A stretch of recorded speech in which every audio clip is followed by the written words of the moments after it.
Top 10 most expensive minerals found in Africa, and how the money never reaches the people. Africa sits on unimaginable wealth. Yet the ordinary citizens remain trapped in poverty, while a handful of leaders and foreign corporations pocket billions. Let us count down the most expensive minerals in Africa. Number 10. Uranium. Found in Niger and Namibia. Niger powers Europe's nuclear plants, but most villagers live without electricity. Government earns about $100 million yearly, while French companies take billions. Sadly, villagers near uranium mines often live without electricity. Imagine, their land powers Europe's lights while their own homes stay dark. That is an embarrassing image. Number 9. Iron ore found in South Africa, Nigeria and Mauritania. Africa's iron feeds the world's skyscrapers and industries. South Africa earns billions exporting iron ore to China and India. Government gains over $6 billion annually through taxes and royalties. However, most of this money vanishes into political mismanagement. Meanwhile, miners in Northern Cape or Kogi State in Nigeria earn less than $3 a day, while politicians drive imported cars worth more than $100,000 each, bought with mining money. Number 8. Bauxite found in Guinea. Guinea holds over a quarter of the world's bauxite reserves, the main source of aluminum. China depends heavily on Guinean bauxite. Government earns about $2 billion per year, but much of it disappears into corruption and shady foreign deals. Many communities have never even seen a paved road, though their soil makes the aluminum for airplanes and smartphones used across the globe. Number 7. Copper found in the Democratic Republic of Congo and Zambia. Copper is Africa's lifeblood for the tech and electric industries. Government officially earns between $2 and $3 billion, but experts estimate $10 billion or more is lost annually to corruption. Citizens live in deep poverty, while children in Katanga mine with bare hands and risk their lives daily. Number 6. Platinum found in South Africa. South Africa owns over 70% of the world's platinum used in cars, jewelry, and electronics. Government and corporations earn over $10 billion yearly. Miners often earn less than $100 a month. The 2012 Marikana massacre, where miners were shot dead for demanding fair pay, shows exactly who benefits and who suffers in this system of greed. Number 5. Manganese, found in South Africa and Gabon. Essential for steel and batteries, manganese brings billions in revenue. Still, mining towns remain poor and polluted as officials secretly profit. Number 4. Cobalt found in the Democratic Republic of Congo. Cobalt powers phones, electric cars and laptops, and most of it comes from Congo.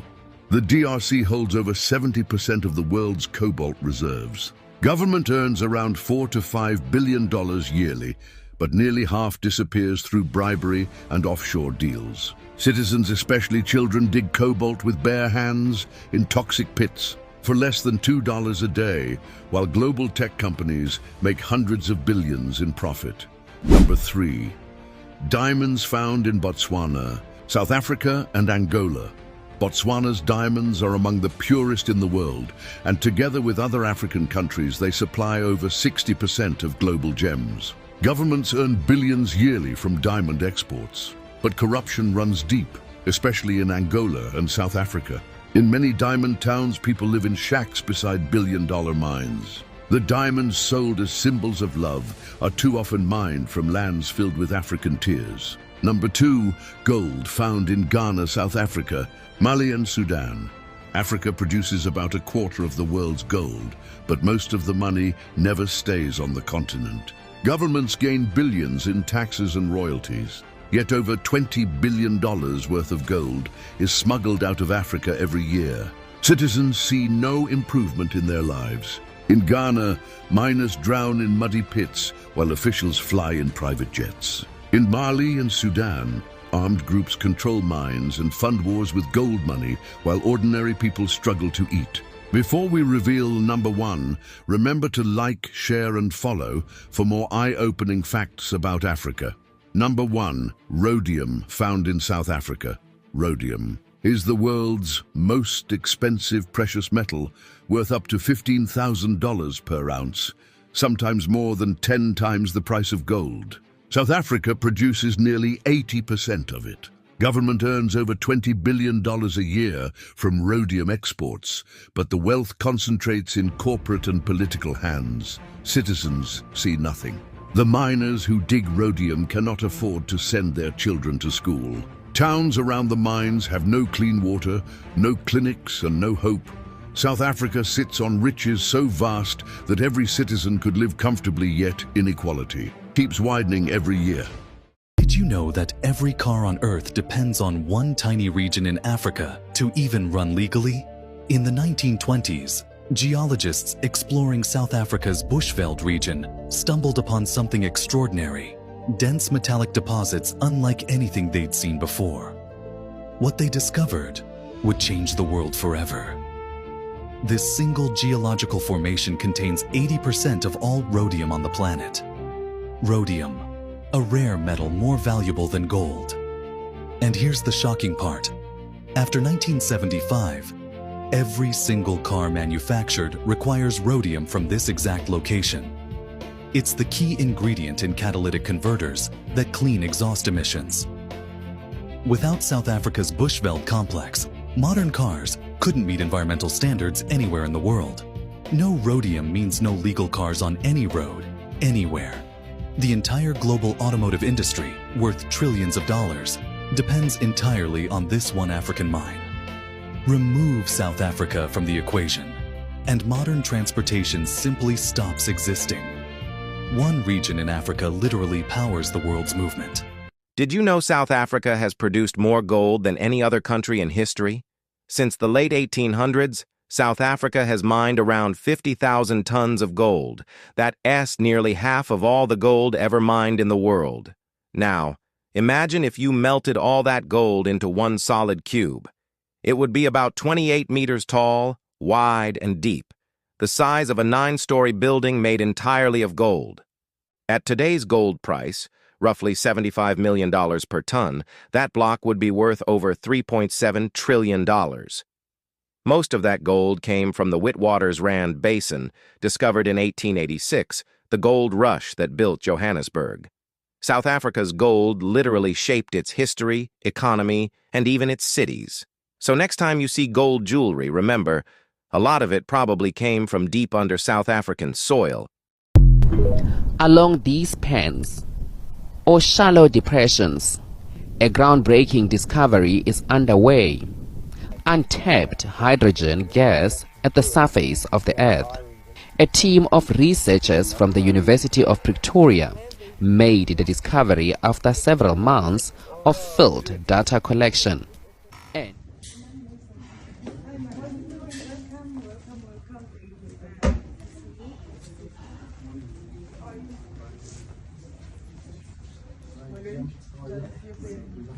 But it's free and it's renewable and it doesn't pollute, and I think those three things together, that everything adds up. Any little bit of free energy that we can get from the natural environment to supplement the national grid, I think that's all a good thing. The hydrogen is already used to power houses, vehicles, aeroplanes and ships elsewhere in the world. It's considered an alternative energy to reduce the effects of global warming. The research team is in the process of identifying potential sites after which estimated resources could be quantified. You probably don't hear much about manganese, right? But it's one of South Africa's hidden giants. Mining started more than a century ago, and today the Kalahari Basin has about 70% of the world's reserves. Last year alone, they pulled out nearly 20 million tons and exported close to 24 million. That's a massive chunk of the global supply. Most of it goes into steel, which is why South Africa has such a big role in that market. The challenge now? Transport. Rail bottlenecks limit how much they can ship, so there's a big new port project at Nkura to expand exports. And here's the twist. Manganese isn't just for steel anymore. Manganese is a crucial mineral for various industries, including steel production, batteries, and other green technologies. So, from old rail lines to new EV supply chains, South Africa's manganese story keeps evolving. And, yeah, it's one of those minerals you don't think about. But the demand for manganese is expected to increase. I bet you didn't know about these rare earth minerals, which are actually mined in South Africa. So first on the list is this one, neodymium. This one powers the magnets inside your phone, electric cars, and even wind turbines. Without it, modern tech would literally stop spinning. Next on the list, praseodymium. This one strengthens metal. It's used in aircraft engines and also helps make super bright glass for cameras and projectors. Third on the list, dysprosium. Now this is a quiet powerhouse. It makes magnets heat resistant, which is crucial for electric vehicles and renewable energy systems. Fourth on the list, terbium. This one brings color to life. It's used in green phosphors for TV and phone screens and also in advanced fuel cells. But here's the twist.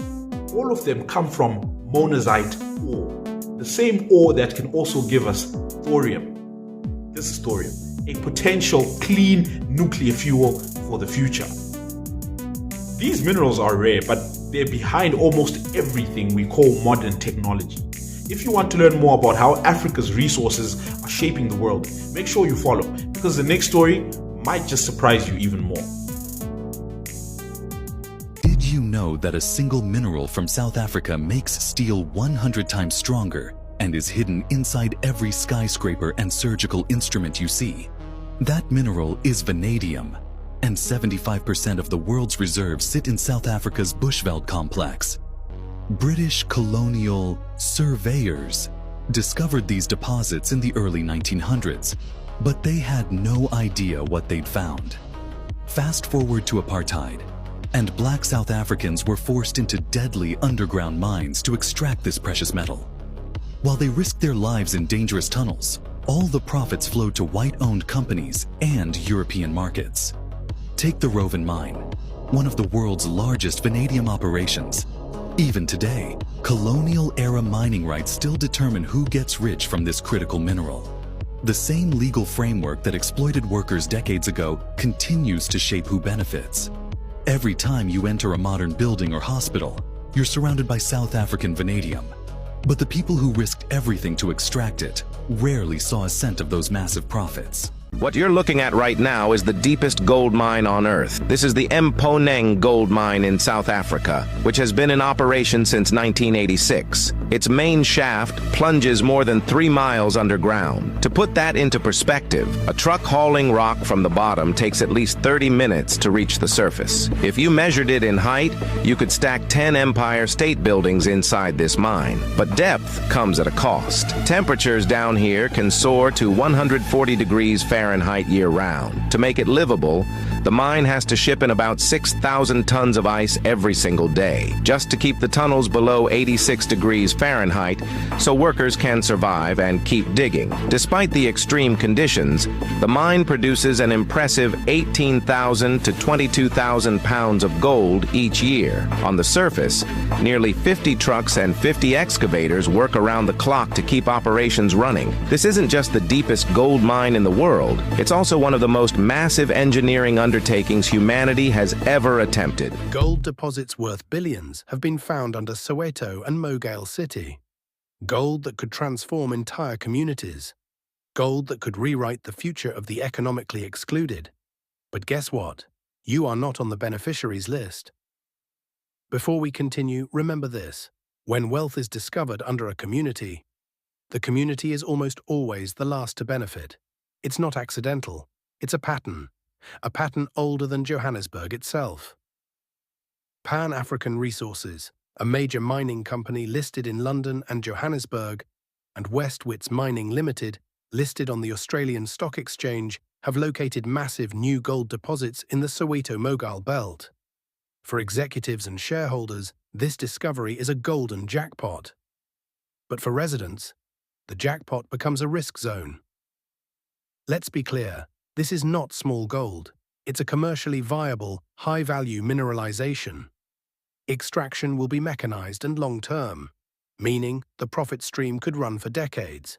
We are talking about long-life, high-grade gold reserves enough to shift corporate share prices, attract global investors, and reshape entire markets. In mining, money does not trickle down, it flows upward. Boardroom, investors, hedge funds, foreign listings. Communities, they are usually handed temporary jobs, while billions exit the ground and the country. Here is the tactic. Companies create a narrative of local upliftment. A few jobs here, a community meeting there, some glossy brochures about environmental stewardship. This is not transformation. It is public relations anesthesia designed to make you feel included, while staying excluded from the wealth. Human behavior changes fastest when people realize what they are about to lose, and Soweto is about to lose something priceless: control over its own land value, minerals, and long-term economic power. And let's talk consequences. Mining here will stress water tables, increase dust loads, destabilize land, and accelerate sinkhole formation. Once extraction begins, the environment cannot go back to its original state. Communities inherit depleted land, contaminated water, noise, air pollution, permanent structural damage. South Africa already carries one of the highest inequality scores on Earth.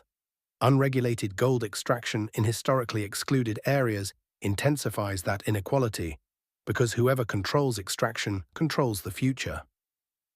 But here is the part that matters most. When communities organize early before mining rights are finalized, they shape the deal.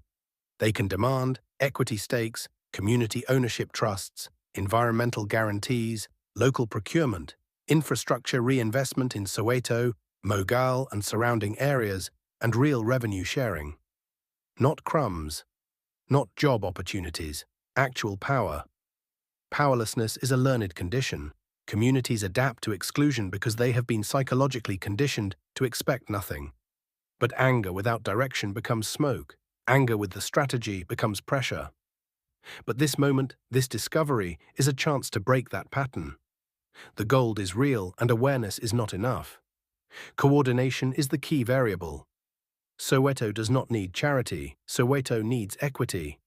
Billions are about to move, either through your hands or around you. What happens next depends on whether the community steps in before the contracts become irreversible. And right now, decisions about your land, your air, your water, and your future are being made without you in the room.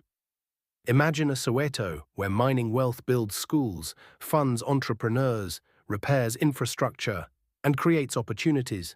That future does not happen by accident.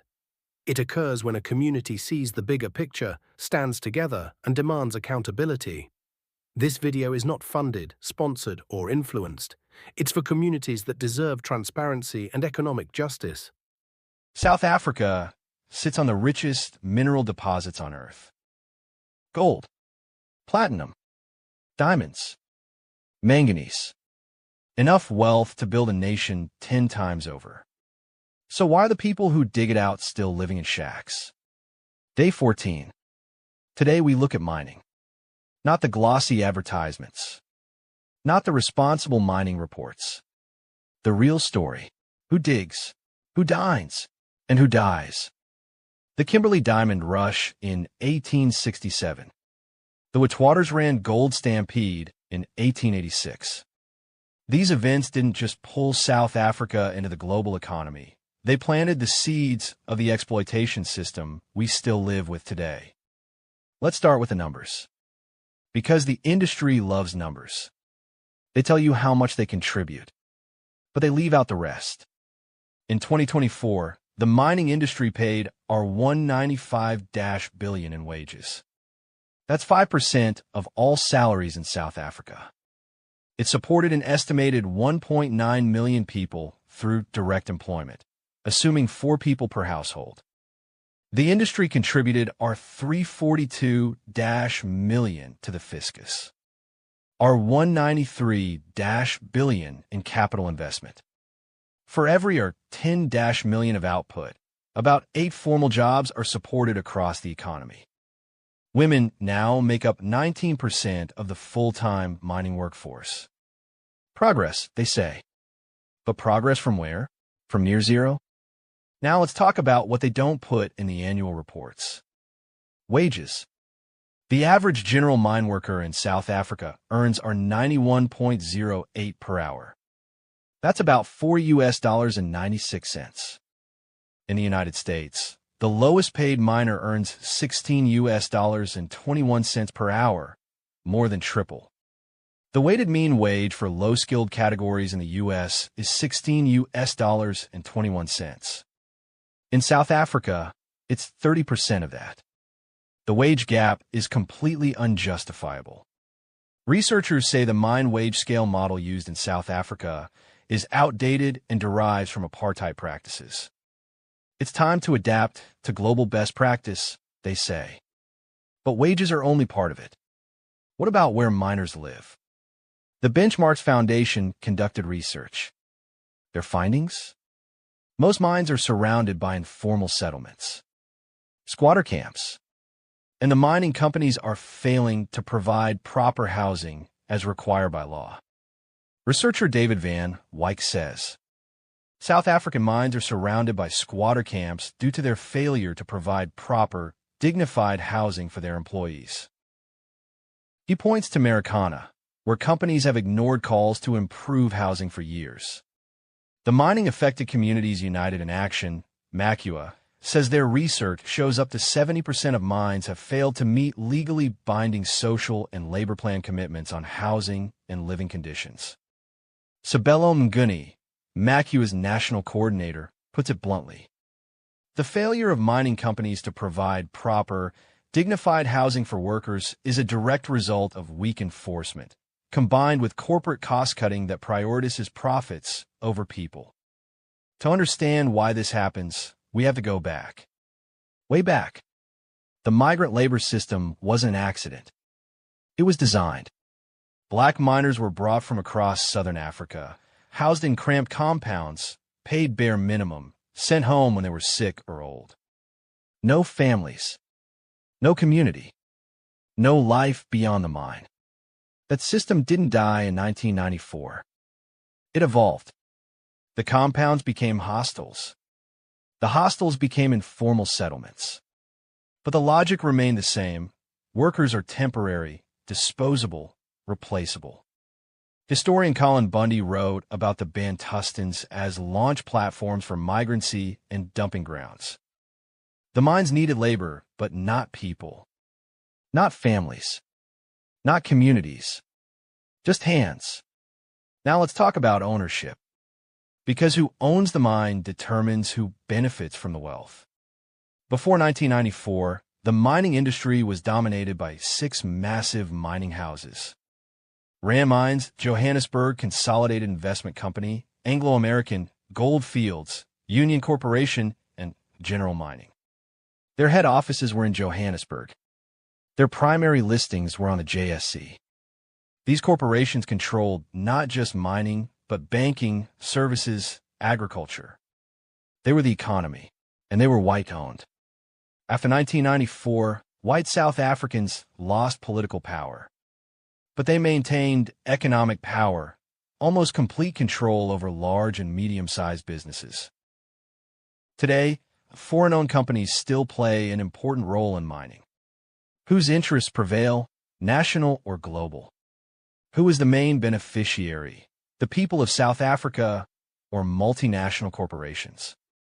You can't talk about South African mining without talking about Anglo American. Started in 1917 by Ernst Oppenheimer, a German Jewish immigrant, with funding from American and British investors. It became a giant. By the 1980s, capital controls trapped its profits in South Africa, and it became a sprawling domestic empire owning banks, wine farms, everything. In the post-apartheid era, Anglo refocused on mining. It listed in London to raise capital for global ambitions. But the move was more than financial, it was symbolic. The biggest mining company born in South Africa now calls London home. In 2025, BHP made an unsolicited bid for Anglo, primarily interested in its South American copper mines. Copper is critical for the green transition, Electric vehicles need 3 times more copper than traditional cars. The bid was rejected, but it signaled something. Global mining houses are positioning for a future where supply can't keep up with demand. This brings us to the green transition. Electric vehicles, solar panels, wind turbines, all require minerals, copper, lithium, cobalt, platinum. Africa has them. South Africa has them. But here's the question nobody asks. Who will own those minerals? Who will process them? Who will manufacture the batteries, the panels, the turbines? Copper production globally is barely keeping up. In Chile, the biggest producer, output has barely grown in a decade. In Panama, protests shut down one of the world's largest mines. The supply crunch is coming. BHP's bid for Anglo was a bet on that future. But here's the thing. The profits from that future will flow to London, to Melbourne, to wherever the headquarters are. The minerals come from Africa. The wealth leaves. And then there's the shadow economy. The mining that happens outside the law. Thousands of abandoned mines that the South African landscape. And in them, thousands of men risk their lives daily. Zama-zamas, illegal miners. But the word illegal hides a deeper story. David Van Wyk of the Benchmarks Foundation says many are lured through deception. Widows of miners told our foundation that their husbands thought they were working legally in a mining corporation. They weren't aware that it was an illegal mining operation. The exploited workers receive half the wages of legal miners. No trade union representation. No pensions. No medical aid. Van Wyk calls it a very cheap form and ultra-exploitation of labor. In the first quarter of 2025, legal mining recorded its lowest employment levels, 35,000 workers laid off. With those losses, thousands more are drawn into the 6,000 abandoned mines across the country. Over $3.9 billion worth of resources lost annually to illegal gold mining alone. The government knows. In 2025, they introduced the Mineral Resources Development Amendment Bill. Its goal: license artisanal and small-scale mining operations. Bring them into the light. Regulate them. Tax them. The bill also seeks to strengthen enforcement against illegal mining. But critics say it doesn't address why people turn to illegal mining in the first place: poverty, unemployment, desperation. One former illegal miner told researchers, "It is better for the government to open up the shafts and allow us to go and work. Unemployment is not going anywhere. Allowing us to work in these mines legally will help alleviate our suffering." But let's be clear. The legal mining industry does contribute heavily. In February 2026, Finance Minister Enoch Godongwana presented the national budget. Mining tax collections increased by 29%, mainly because of higher gold and PGM prices and increased chrome and manganese exports. Gold and PGMs account for about 40% of mining production and employ about 262,000 people. The Minerals Council CEO, Mzila Mthenjane, had one complaint about the 2026 budget. Mining wasn't mentioned. Despite its massive contribution, it was invisible. He said, "The absence of any direct mention of mining's performance and its contribution to the fiscus, despite its significant impact on tax and the budget surplus, was a missed opportunity. Mining should be a sector of national economic priority." He pointed out that mining has an important role in South Africa's future social and economic security if government works with the sector to address electricity, logistics, crime, and corruption. The industry was also disappointed that there was no mention in the budget about reduced electricity tariffs for the ferroalloys industry, which is facing closure and job losses because of more than 900% increase in electricity prices since 2008. But let's go back to ownership. Has anything really changed? Discovery of gas deposits in Mpumalanga could be a major game changer, as the project will be the biggest in the country. An oil and gas exploration project by energy giant Shell is set to begin in the coming days. According to environmentalists, it's a threat to marine life in the largely untouched Wild Coast.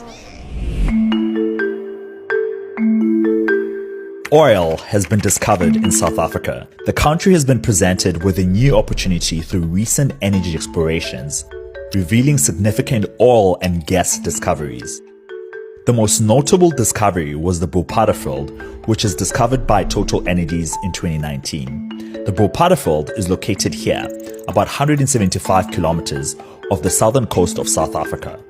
It is estimated to contain between 1.5 to 2 billion barrels of oil equivalent. Total Energies has also made two other significant gas discoveries offshore the Luiperd gas field in 2020 and the Penier gas field in 2021. The country has also made its largest onshore discovery of gas in 50 years in the Mpumalanga province. This video will delve into South Africa's dilemma, navigating the delicate balance between addressing soaring rates of unemployment while confronting the complex task of executing a just energy transition. The transition entails a pivotal shift towards sustainable and cleaner energy sources, yet the nation must grapple with the pressing energy crisis, weighing the potential employment opportunities against the long-term environmental impacts of offshore drilling. When it comes to oil, Nigeria is one of Africa's largest oil producers, producing around 1.7 million barrels of oil per day. This makes it the 14th largest oil producer in the world. This is how South Africa compares to Nigeria in oil production. French energy giant Total has found significant hydrocarbon deposits off the South African coast. An estimated potential of about 9 billion barrels of crude, another 60 trillion or so cubic feet of natural gas. With that sort of haul, many describe this as a potential game changer. According to the latest estimates, this is how South Africa's imports of crude oil look like. South Africa imports mainly from countries in the Middle East and Africa. Nigeria and Saudi Arabia supplied the most imports in 2021. The country also imported small volumes from Ghana and Angola. To place South Africa in the world, it is located here and surrounded by two major oceanic systems, the Atlantic Ocean to the west and the Indian Ocean to the east, with diverse marine biodiversity. In recent years, the country has made significant energy breakthroughs both offshore and onshore, with Total Energies leading one of the major discoveries. The South African government has said that it will receive a significant portion of the revenue from these projects. South Africa's government plans to take 20% free stake in all new oil and gas ventures.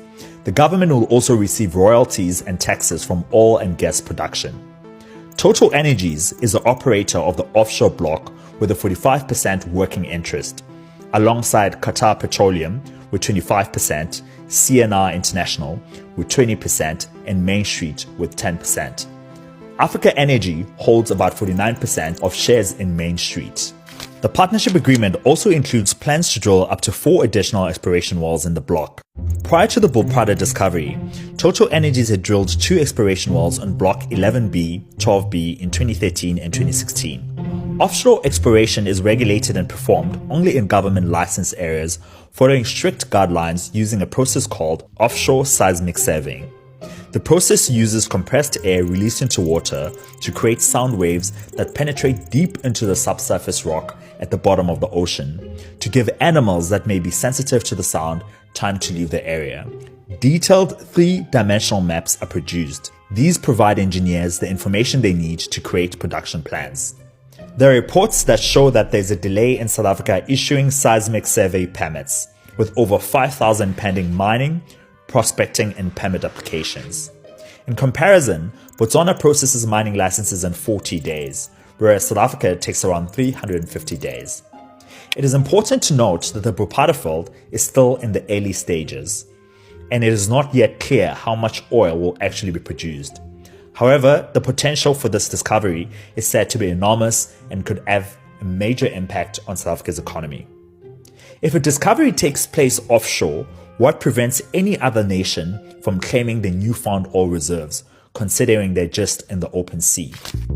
Seas are governed by the United Nations Convention on the Law of Sea. The Exclusive Economic Zone, EEZ, of South Africa stretches about 200 nautical miles, that's 370 kilometers from its coastline. This vast maritime area encompasses an estimated 2 million square kilometers of ocean, including the waters surrounding South Africa's mainland, its islands, and its adjacent offshore reefs and shoals. Within this EEZ, South Africa has a sovereign right to explore, exploit, conserve, and manage the natural resources, including fisheries, minerals, and other non-living resources, as well as to regulate maritime scientific research within the zone. The oil and gas discoveries are within South Africa's exclusive economic zone. Marching along the stretch of coastline they say is in danger, these protesters refuse to give up the fight. Environmentalists caution South Africa against persisting in the exploration of fossil fuels within this area. The maritime life in the Outeniqua Basin off the coast of South Africa, where Total Energies will be drilling for oil, is said to be diverse and abundant. The area is home to a variety of marine life, including fish, whales, dolphins, seals, penguins, and sharks. The cold, nutrient-rich waters of the Benguela Current support a thriving ecosystem, and the area is a popular destination for both recreational and commercial fishing. The Outeniqua Basin is home to a variety of fish species, including hake, rock lobster, anchovies, and sardines. There have been numerous cases opposing drilling in various locations, with both environmentalists and South Africans taking a stance. This resistance ranges from grassroots opposition to oil and energy companies conducting seismic tests to mapping the geology of different areas. The groups, including fishermen, sappers, eco-lodger owners, and locals, have voiced their concerns. We don't want it here because our families live off this ocean. We fish crayfish and many other things here. Then we sell it to get money and feed our family. Legal actions have been filed across the nation in various courts, including the High Court of South Africa, in the Western Cape and Gauteng Division. The cases highlight the presence of 179 marine ecosystem types off the coast of South Africa, emphasizing concerns not only for environmental impact but also added health risks posed by increased greenhouse gas emissions from new oil gas fields. Canadica South Africa, a subsidiary of Canadica Holdings, announced on February 20th, 2023 that it had discovered gas in the Mpumalanga province. Canadica Energy and the IDC's joint deal is one of the largest onshore liquefied natural gas projects in South Africa. The company drilled a well in the Secunda Basin and found in 9.4 meters of natural gas. The gas is in the Aka Formation, a deep layer of rock that is also known for having coal deposits. Canadica has signed a production sharing agreement with the South African government for the exploration and development of the gas discovery. The PSA is a 20-year agreement that gives Canadica the exclusive right to explore and create the gas field. The government will create and receive a royalty of 25% of the revenue generated from the sales of the gas. The company will also be required to invest in the community, projects, and environmental protection measures. Canadica has since discovered additional gas reserves in the area, and the company estimates that the total resource could be up to 2 trillion cubic feet of gas. This would be one of the largest gas fields discovered in South Africa. Against the backdrop of South Africa's recent oil discoveries, the nation grapples with the challenge of unemployment, adding a layer of complexity to its economic landscape. South Africa has one of the highest unemployment rates in the world. The oil discoveries are seen to present an opportunity since the discovery of gold. Reports show how gold was once the largest employer in the mining industry, giving way to platinum group metals by 2006. Government agencies have reported that South Africa has only 39 years of available gold resources, whereas the country still has 335 years of platinum group metals and 256 years of coal reserves available. The government has pointed out that if we're too liberal about economic development, investors won't wait. and will remain poor. R1 trillion was handed over since 1994 to 100 black leaders. The captains of industry, big business, decided that the way to win over the ANC was to bribe or to pay a number of the ANC leaders money, either by way of shares in companies with dividends to pay off the price of the shares. And so it seemed to me that instead of the redistribution of wealth that was planned in the Freedom Charter, we seem to have a situation in which the black elite was enriched. A few moments later. When I started my businesses, we bought mines that everybody said, but I mean, how can this guy buy mines that are unprofitable, that are marginal, that are old, that are being closed? And the president of the mine workers, they had about 350,000 workers at the time. He was a very good friend. He then went and in the newspapers, the headline of the newspapers, I know because Pressure showed me, the headline of the papers were Patrice Motsepe buys dead dogs. Dead dogs. And but we knew what we were doing. We knew that we had a method of running this business at the heart of which was a partnership with the workers.